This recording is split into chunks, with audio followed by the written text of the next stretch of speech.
J'avais envie de compléter avec quelques identités remarquables supplémentaires. Donc ici, par exemple, on a 3x carré moins 25. Donc l'enjeu, c'est de se dire, mais est-ce que cette identité remarquable-là, est-ce que je vais pouvoir la factoriser en utilisant les propriétés des identités remarquables? Pareil pour les deux autres, parce que ça ne marche pas toujours les factorisations. Il faut quand même être dans une de ces différentes expressions. Alors 3x carré moins 25, finalement, on croit qu'elle ne marchera peut-être pas parce que 3x carré, le 3, quand on va lui appliquer le carré, ça va être un peu bizarre. En fait, ça va faire racine de 3. D'habitude, si on avait un 4, ça aurait fait juste 2x le tout au carré. Là, si on met une racine carrée, ça fonctionne quand même. Donc on arrive quand même à avoir une expression au carré. Moins 25, c'est moins 5 au carré. Donc là, même si c'est un peu plus moche à cause de la racine carrée, on n'est pas si mal, on peut quand même appliquer la formule.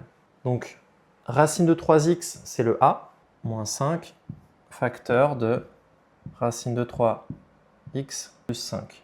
On fait gaffe, hein, le x, il n'est pas dans la racine carrée à chaque fois, c'est que le racine de 3. Et donc, même si on n'a pas tout à fait une constante en facteur qui est un carré parfait, c'est pas si grave, on peut lui mettre juste une racine carrée et ça fonctionne. Voilà, donc ça c'est un moyen pour quand même réussir à faire l'exercice. Alors par contre, le deuxième, il faut faire gaffe. Là, on a x carré plus 4, donc on reconnaît b égale x carré plus 2 au carré. Donc là, on a bien a carré et on a bien b carré, mais il y a un gros souci, c'est qu'on est censé avoir un moins. On n'arrivera pas à le faire. On ne peut pas factoriser parce que ce n'est pas la formule. La formule, c'est forcément avec un moins. Même si c'est a carré et b carré, comme il y a un plus, ça ne marche pas. Donc là, on ne peut pas factoriser. La dernière, alors, au bout d'un moment, tu vas reconnaître, il y a certaines identités remarquables qui sont factorisables ou développables que tu vas reconnaître. Et un grand classique, c'est x plus 1 au carré. X plus 1 au carré, ça fait x carré plus 2x plus 1. Mais là, on a x carré plus 3x plus 1. Donc moi, je sais déjà, comme j'ai l'habitude, que ça, c'est pas factorisable. Alors, on peut quand même essayer de le voir, si c'est factorisable potentiellement. On voit qu'ici, on a bien le b, puisque c'est 1 au carré. Et au milieu, on est censé avoir 2ab. Donc là, ça ferait 2 fois 3 demi fois 1, voilà, fois x en gros. Pour que ça fasse 2ab,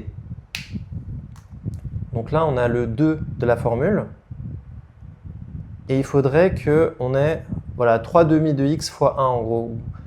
Mais on voit que le milieu, ça fait un peu n'importe quoi. Il n'y a pas de 3 demi à gauche ou à droite. Ça, c'est pas du tout b. Voilà. Ce 3 demi là, voilà, c'est différent de b. Donc je ne peux pas le faire apparaître. Normalement, je suis censé vraiment avoir a carré plus 2ab. Donc 2 fois a fois b, on les a là. Mais là, il faudrait rajouter un 3 demi qu'on n'a pas. Donc on ne peut pas faire cet exercice. Donc là, ce n'est pas factorisable non plus. Donc certaines expressions ne seront pas factorisables, même si elles ressemblent à des identités remarquables. Donc typiquement, quand il y a deux termes avec un plus au milieu, ça ne marchera pas. Ou quand il y a trois termes, si le terme de droite et de gauche, tu vois combien ils valent, et que le milieu, ça ne fonctionne pas, que ça ne fait pas 2ab au milieu, ce n'est pas factorisable non plus. Allez, abonne-toi, et on se retrouve dans la prochaine vidéo.